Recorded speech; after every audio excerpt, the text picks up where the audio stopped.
Today, I'm answering your burning questions about effective LSAT strategies. We got a mix here: logical reasoning, reading comp, and building your endurance and stamina for LSAT test day. Let's get into it. Question here for logical reasoning: I struggle to quickly identify the argument structure and often get confused between answer choices that seem similar. How can I improve my accuracy in this section? So to start, let's break it down. How do you identify the argument's structure in an LSAT logical reasoning question? First thing you want to do is look for key indicator words indicating, for example, evidence and conclusion, or sufficient and necessary conditions to structure your conditional statements. So in the absence of these conditional indicators, you want to look for what is the key central idea the author of the argument would leave you with. If they could only give you one sentence, one key clause summarizing the main point, the viewpoint they are looking to advocate, what would that be? That is your conclusion, and other parts would either be evidence or filler. Filler, of course, you can just disregard. And so we ask ourselves, what is the key central idea and why are they advocating that idea? What evidence do they have to support that viewpoint? So for example, if we wanted to say, I want to go to that restaurant because it has 5 stars on Yelp, or I want to go to that restaurant, period, or semicolon, it has 5 stars on Yelp, you ask yourself, which part is supporting the other part?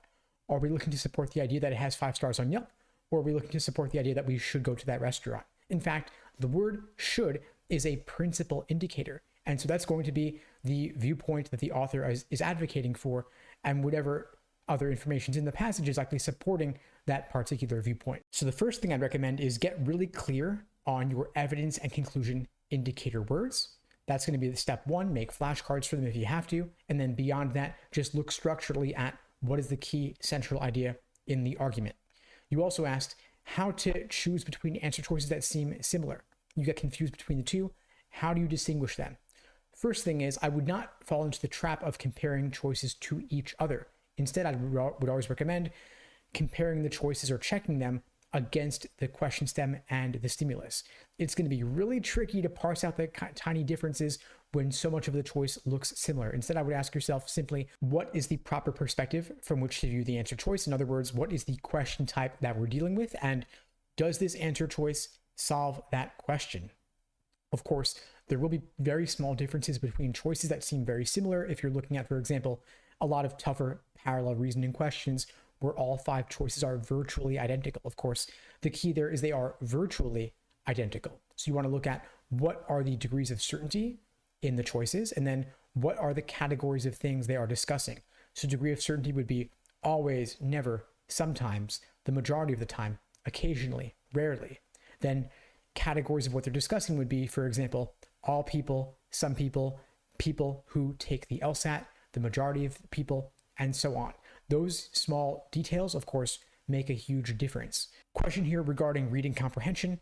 What is the best way to approach the passages to save time and retain critical details? I think the mistake there in reading comprehension is trying to retain all the critical details on your initial read of the passage.